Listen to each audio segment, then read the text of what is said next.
오늘 우리가 함께 볼 하나님의 말씀은 마태복음 22장 29절부터 30절입니다.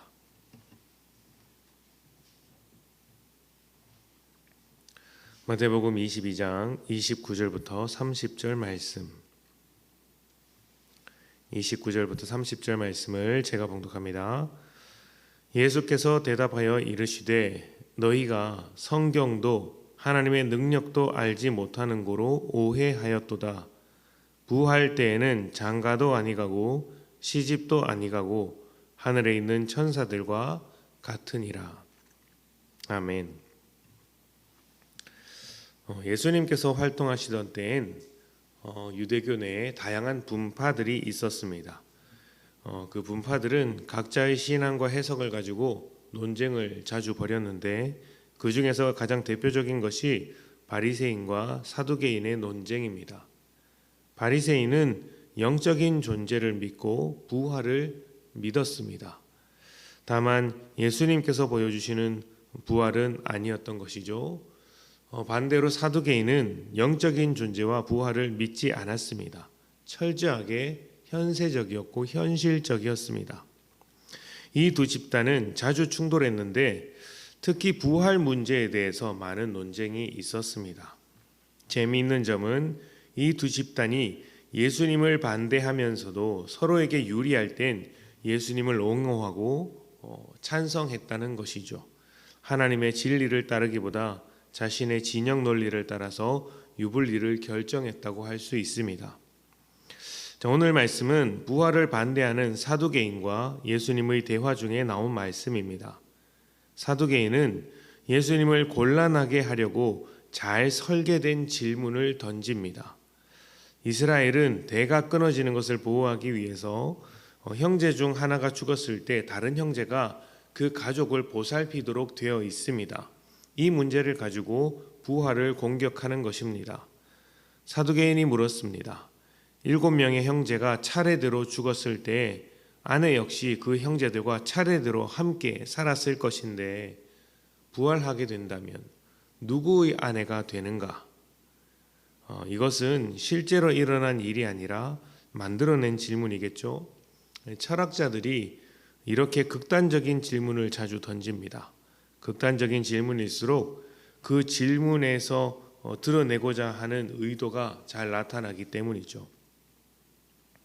사두개인의 질문도 굉장히 극단적인 질문이고 부활에 대한 문제 제기를 나름대로 잘했다고 할 수 있습니다. 그러나 예수님은 그 질문이 담고 있는 모순, 그리고 사두개인들이 안고 있는 그런 것이기도 한 모순을 지적하였습니다. 어떤 모순일까요? 사두개인은 율법을 중요하게 여기는 엘리트들이었고 사내들인 공의회의 다수를 차지하고 사회적으로도 뛰어난 자들이지만 일종의 귀족 집단이지만 하나님에 대해서는 하나도 이해하지 못하고 있다는 것을 예수님께서 말씀하고 계시는 것입니다. 사두개인이 말하는 부활은 철저하게 현세적인 것입니다. 누구의 아내인가 하는 이 문제도 이 땅에서의 문제지 하나님 앞에서 따질 문제는 아니지 않습니까? 그런데 사두개인은 부활에 대해서 말하면서도 하나님에 대해서는 생각하지 않습니다. 부활을 아주 단순하게 지금 살아가는 모습 그대로 다시 살아가는 정도로 여긴 것입니다. 하지만 예수님은 다르게 설명하십니다. 예수님은 지금 이 세상의 삶을 반복하는 것이 아니라 완전히 다른 차원으로 들어가는 것이라고 말씀을 하고 계십니다. 하나님의 직접적인 통치를 받는 완전한 샬롬이 있는 세상이라는 것이죠. 더욱 중요한 점은 예수님께서 부활 이후의 영원한 삶을 지금 우리에게 보여주고 계시다는 것입니다. 하나님과 온전히 교제하며 충만한 기쁨으로 살아가게 될 부활의 삶을 지금 현실 속에서 맛보고 있는 것입니다. 그래서 우리의 삶을 천국을 미리 맛보는 삶이라고 말하고 있는 것이죠. 사두개인들은 지금의 삶으로 부활을 이해하고 있지만 예수님은 부활의 삶으로 지금을 바라보고 계신 것입니다. 우리가 부활 이후의 삶이 어떤지 정확하게 알 수는 없지만 적어도 지금과 같지 않다는 것 정도는 알고 있습니다. 우리는 하나님과 같은 모습으로 하나님과 함께 충만한 교제 안에서 살아가게 될 것입니다.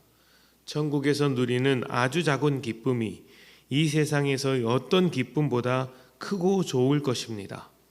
지금 이 땅에서 최고의 기쁨이라 할지라도 하나님 나라에 비하면 아무것도 아니니 이 세상에서의 기쁨을 포기해도 큰 상관이 없는 것이죠. 우리가 부활에 대하여, 영원에 대하여 예수님과 같은 시각을 공유할 수 있다면 어떻게 살아야 하겠습니까?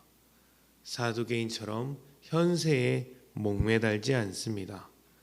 오히려 하나님 나라가 온전히 이루어지도록 현재의 기쁨도 내려놓을 수 있지 않겠습니까?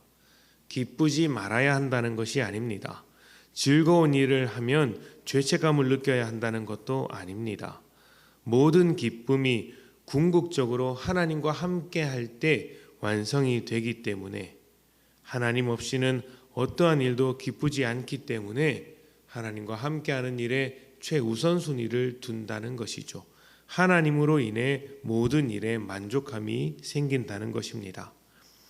우리는 부활의 사람들입니다. 죽어서 부활을 경험하겠지만 지금 미리 이 부활의 삶을 경험하는 것이죠. 어떻게 해야 할까요? 하나님과 교제하며 하나님의 뜻을 쫓아감으로 천국의 삶을 지금 미리 살아보는 것입니다. 그 안에서 하나님과 함께하는 충만한 기쁨을 누려야 하지 않겠습니까? 이 땅을 넘어선 천국의 기쁨이 오늘 하나님과 동행하는 여러분에게 가득하시기를 축복합니다. 함께 기도합시다.